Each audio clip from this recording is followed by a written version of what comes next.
Get recorded. You can identify yourself however you want, and the time is yours. All right.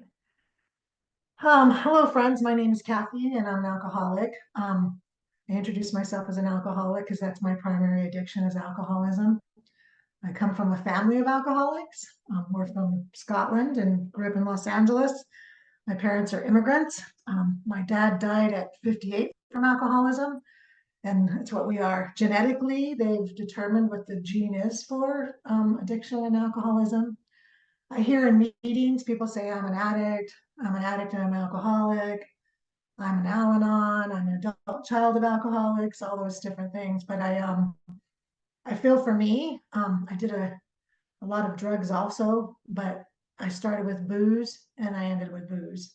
And so I identify as an alcoholic. I know this much for me personally. I can't use any type of mind altering substances. Otherwise, I don't know where it will end up. And that's what I discovered. I started drinking really when I was growing up. Alcohol was also a medicine. So, like if you had um, sore gums, or you were teething, or you had a toothache, or you had like a really bad cold or flu or something like that, alcohol was used for all of that. You had hot toddies, you had whiskey rubbed on your gums, you had a small little, they called it a wee dram, a little tiny shot. And that helped you. It's just like NyQuil was, but it was the real stuff. And so my brother Pete, needless to say, was always sick. In my case, I'm every bit of a control freak as I am an alcoholic. And so when I control my alcohol, I didn't enjoy it. And when I enjoyed my alcohol, there was absolutely no control. So my first drink with friends is what I'll call it, was at 14. And there was four of us. We were in middle school still, and I would facilitate growing up, going back and forth between not wanting to be like my parents and then couldn't wait to be like my parents. I always was high strung. I always was looking for some way to escape. Um, so alcohol was it. So at 14, my friend, whose brothers were a lot older than us, gave us a 6 pack of beer. And those girls, they told us to get out of the house because there was like an adult party or real party going on, and they didn't want us there. So we went to the park around the corner, and there was 6 beers, and all of us, they were Michelob, and I remember trying to pull the string up over the M. There was some sort of thing to try to win the extra beers or whatever. But everybody else took one beer, and I took my one beer, and I finished my one beer as fast as humanly possible as a 14-year-old girl could do. And then I said, "Is it okay if I have another one?" And they were like, "Yeah." And then I actually had 3 beers that night. Everybody else had one. So and I had quite the little buzz, and it felt great. It was like a relief. It was a relief of all the things in my life that I couldn't control, of all the things in my life that were wrong. And I knew that it would do that because I watched it do it to my mom and dad. And alcohol was something that you used to celebrate with, and alcohol was something that you used when you were sad, you know. So it progressed from there, and my parents were the kind of people that they were workaholics also, and they brought us to this country because it's the greatest country in the world. They had expectations, and the expectations were way up here. And we knew they had expectations. And so you went to school, you got good grades, started working when you were 10 or 11, whether it was like helping the neighbors with their lawn or babysitting. And then you had a real job by the time you were like 13, 14. I had a real job when I had been making $2.65 an hour for a good year, lying about my age to have working at a chicken place. So anyway, so I had my own money, and what I wanted was to buy more of that beer. And so we went back to my friend's house that night. Her parents were out of town. She was the youngest of seven, good Catholic family, and her parents were out of town. And so we crashed in her room, and then I grabbed some money, and the next morning I asked her brothers to buy me some more beer. And it just went from there. It just kept going from there. Um, all sorts of drinking, fake ID, all of that. But I knew I had to graduate high school with good grades, and I went to college, because that's what was expected. That's why we were brought to this country, was to get a better life. My dad was an engineer, but they wanted it to be better for us. And so yeah, so that's what I did. And I controlled it as best as I could. I drunk and I drove and drank all the time. For some reason, I never got a DUI. I don't know why. There was lots of good times during that drinking. There was, my first marriage. Some of it was fun, some of it wasn't.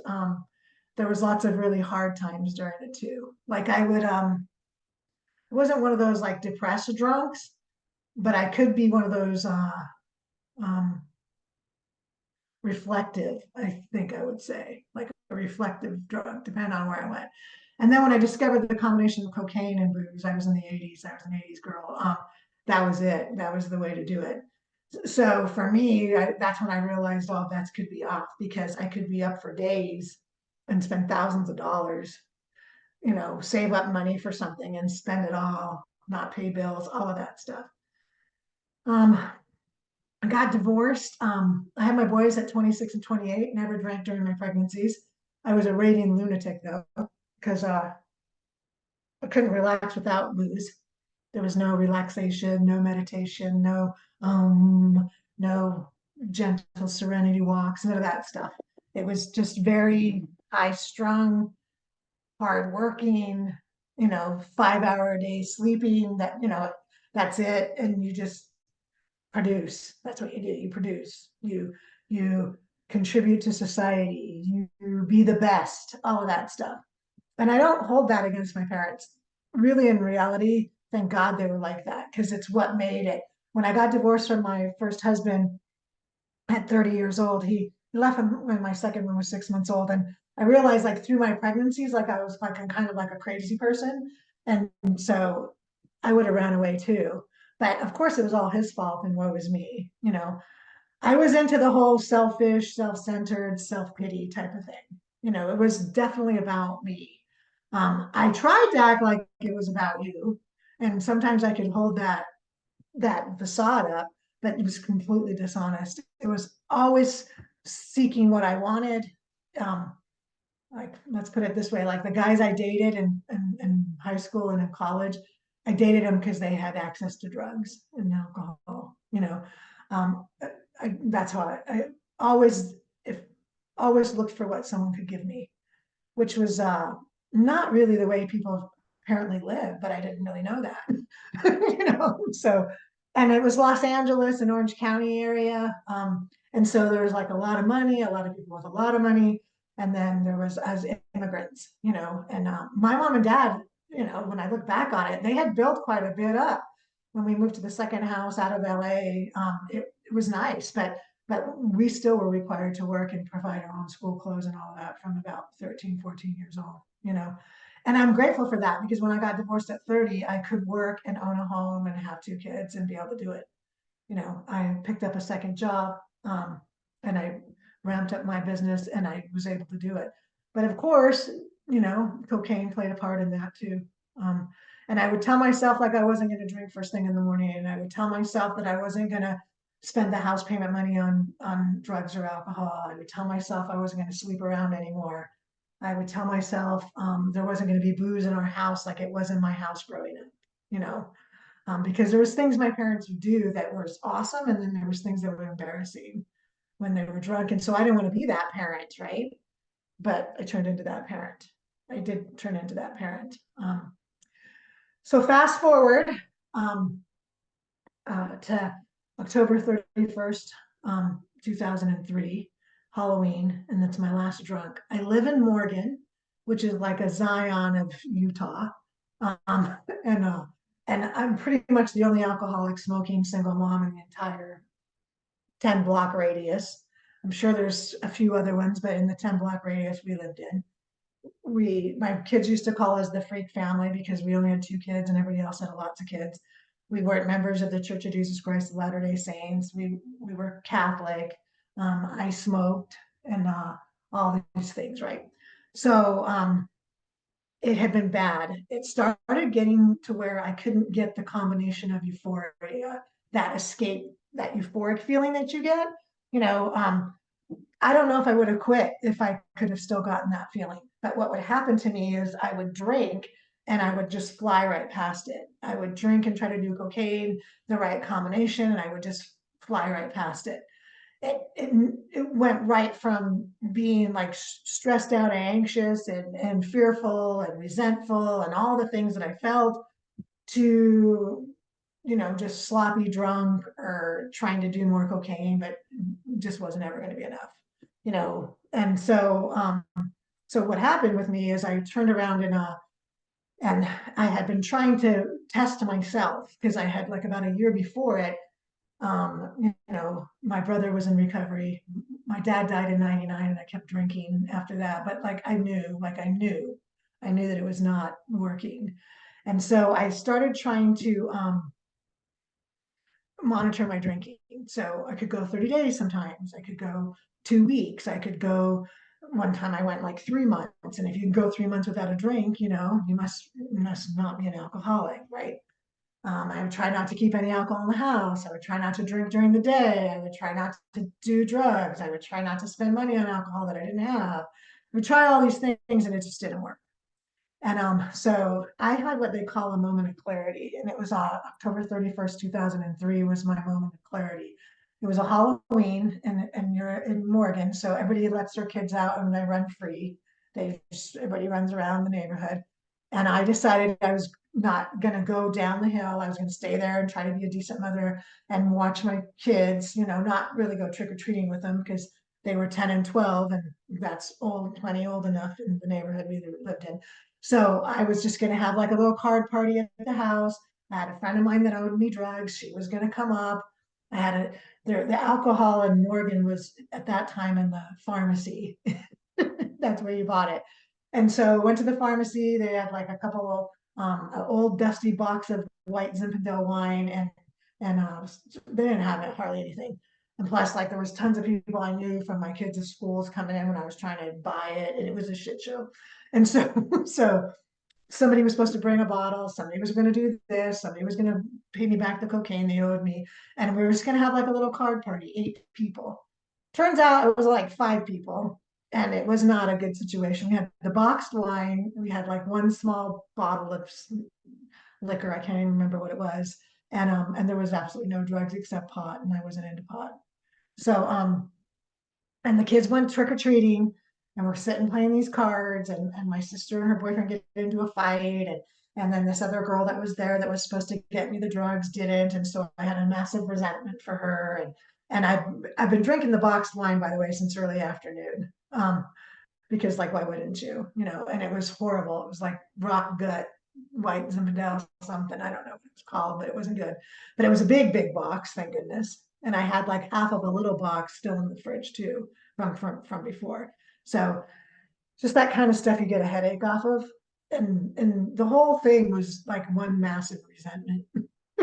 It was one massive, like I would love to say like my last drink was this great trip to Vegas and I had this wonderful party and stuff. It wasn't. It was on a Halloween. And so anyway, my sister and her boyfriend got into a fight, so they left. And this other girl, she ended up leaving. And then the one friend that was like lived like 10 blocks away, she got a call because one of her kids needed something. I think she just couldn't wait to get away from me because I obviously was putting off really horrible vibes. And so she left. By this point, I'd been in the bathroom twice throwing up. And I don't know if you guys were the type of drinkers, but I was definitely the type of drinker that if you're going to drink, you, if you're going to drink, and you throw up, then you keep drinking. That's the kind of drinker I was. So I had done that a few times. And in this moment of clarity, I had came back to the table. I was cleaning stuff up and I sat down for a minute. And my son comes walking in with his friends at the same time I was heaving up, like dry heaving some more of this disgusting wine. And I look up at him and I'm throwing up in front of his friends and I couldn't control it. And his had the look of complete disgust on his face. He was 12, just horror. And that was my moment of clarity. Like I was worse than my mom. Like my mom never threw up in front of my friends. I was worse than my mom. And so I had been trying to kind of do something about it. And so the next day I went to a meeting at Valley Camp. and that was my first meeting. It's a really small meeting. And I'd never been to a meeting at Valley Camp where they like asked everybody to share, but this meeting they asked everybody to share, and I said no. And then like it got kind of quiet for a minute, and something just came over me because like I kind of had some belief in my system that if you admit out loud that you're an alcoholic, then you probably shouldn't drink, right? Because I knew what alcoholics were. My dad had died from alcoholism. My mom was bleeding from her anus the last 10 years of her life from alcoholism. Like I know what alcoholism is. My brother Tom was spending time, my brother Pete got deported from the country due to alcoholism. So like I knew what alcoholism was. So we're sitting in this really small meeting at Valley Camp in the cabin. It was the old cabin, and I said I'm an alcoholic, you know. And fortunately, there was two other women there. One came up to me right afterwards, and she handed me a book, and she told me she was going to be my sponsor. Her name was Cindy O. And she said, "I'll be your sponsor, but you got to do what I say. Will you do what I say?" And I was like, "Yeah, I'll do what you say." And she was kind of half blind and stuff, so I felt like I had to do what she said, and that was it. I started working the steps, you know. Um, and at first, the first couple chapters in the book, like it talks about alcoholism, it talks about being rocketed to the fourth dimension, which sounded better than the non-euphoric drinking and using that I had been doing. And it talked about like, you know, then I got into we agnostics was the third chapter, and I'm not an agnostic. I never have been. I've always believed in God. I just didn't think the God of my understanding liked me. Um, and so anyway, so started working the steps, and it to go through the steps the first time it took like 7 months. I didn't go into detox. I really should have. I shook really a lot for the first year. Had a lot of stomach problems. Had a lot of health problems. Had a lot of anxiety and treated anxiety and depression and all that. But I just stuck to it because I felt like I'd seen AA work for my dad at one point. He had stopped drinking. He went on the marijuana maintenance in California, but he had stopped drinking for about 7 years. And so I knew that it could work, and it worked for my brother Tom, so it could work for me. And so I believed that it could work. And I think believing is a key thing in this whole thing. Believing that the actual 12 steps could work for you. And then just also knowing that, like, I knew there was no other choice. I knew that there was absolutely no other choice. Um, Doing a thorough 4 and 5, about your fears and your resentments and people you've harmed. Like I heard tons of people say, if you don't tell the truth and all this kind of stuff, you'll drink again. I held one big secret. My first sponsor worked for the IRS, and I owed the IRS a shit ton of money. And I held back that secret from her because I thought she was one of those type of people that'll go tell the IRS. Because she was like very much black and white, what's right and what's wrong, which actually worked for me because I actually grew up in a system of what's right and what's wrong. Like I knew it was wrong. It was wrong to be throwing up in front of my son's. It was wrong for me to keep alcohol in the house. It was wrong for me to spend our house money on cocaine. It was what I did was wrong, and I knew that was wrong. Sleeping around is wrong. As a woman sleeping around, it's wrong. Other people can think that's okay, but for me, the way I was raised, it was wrong. So that whole like feeling of guilty all the time and stuff like that started going away. It started kind of going away. And then I heard this woman speak who was an accountant that talked about the IRS and about owing the IRS. And so I went and told her my secret. And she was saying, like, everybody, you hear all these things and whatever, but the secrets are what's going to continue to make us sick. So I called her, I made an appointment, went and worked with her, and she worked with me with my IRS stuff, and it was awesome. Um, I believe that the 12 steps are like a set of principles that we live by. And I know this much for me, like the first one's principle is honesty. If I'm honest with myself, I can't drink because I know I'm an alcoholic, and so I don't drink and I don't do mind altering substances. And that's where I'm at. Um, what's my life like now? So I've been in recovery for a long time, and I've heard all sorts of sayings like keep it simple, stay in the middle of the herd, all these different things. And I've watched people come and go. I've been lucky enough to be involved in a place called the Women's Retreat House. My second sponsor was the first president there. And she was sweet and kind, and I needed that for my second sponsor. And I went through the steps with her. and went through everything, and she know every single thing about me. She passed away last year, but I feel like sponsoring women, yeah, sponsoring women is another way I stayed sober. Staying in the middle of the herd and just getting up in the morning. I pray. I believe in a God of my own understanding.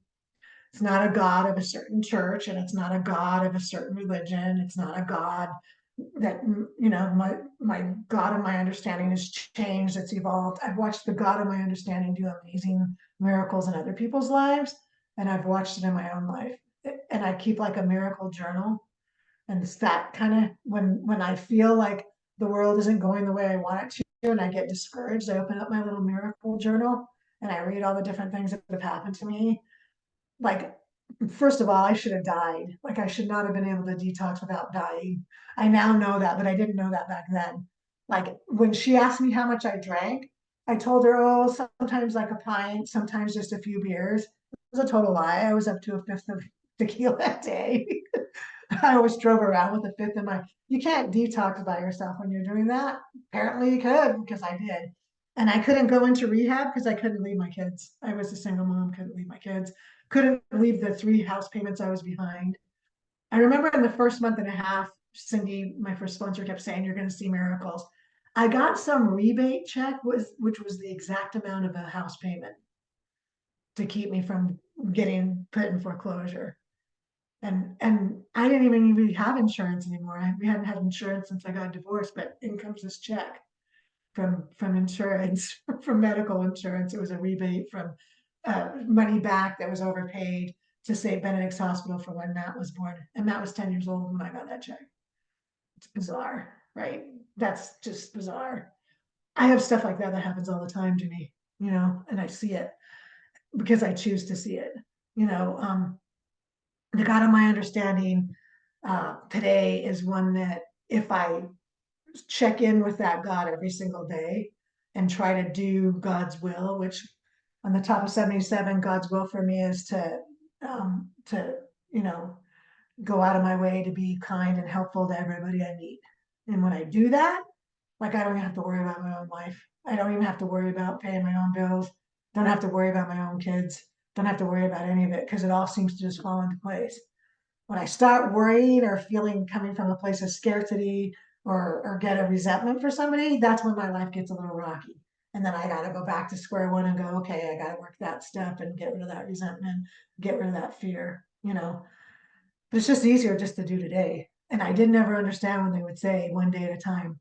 The one day at a time for me just means like, whatever happens today, I do today. Like, I can't change the past and I can't live in the future. I just got to live in today. Doesn't mean I don't plan a vacation or plan to pay a bill, or it doesn't mean sometimes I look in the past and get sad about something that happened. Like, we recently lost my nephew and it makes me sad, but I can't live in the past. The God of my understanding, like, the power of prayer is real. And I don't pray with like a little wish list. I just pray that he just shows me what I'm supposed to do. And then I just, like, weird shit happens during the day, like crazy stuff. Sometimes just crazy, crazy stuff that you're like, there's no way. But it does, it happens. I have this life that's like, I turned 59 just here at the beginning of the month. And my dad was already dead by this age. He was already dead. He died a horrible death of distended liver and organs liquefying and yellow eyes and teeth falling out. He went from a 220-pound strong man that took us hunting and fishing and worked and all that to like 160 pounds in my house. And it does, you don't die right away either. Like, it took like a year and a half. It's sick and sad. So I never want to die that way. And I want to be there for my kids. And I want to be there for the next woman that comes in, to tell her that this is possible. Like, if I look too far ahead, I think, oh, that's impossible. But if I just do today, it's possible. And anything's possible. So yeah, that's my story. Um, I, I love being in recovery. I don't care how you identify yourself, whether you're an addict, an alcoholic, a person in long-term recovery, whatever the hell you are. If you just do live by this set of principles and help other people, Pretty simple.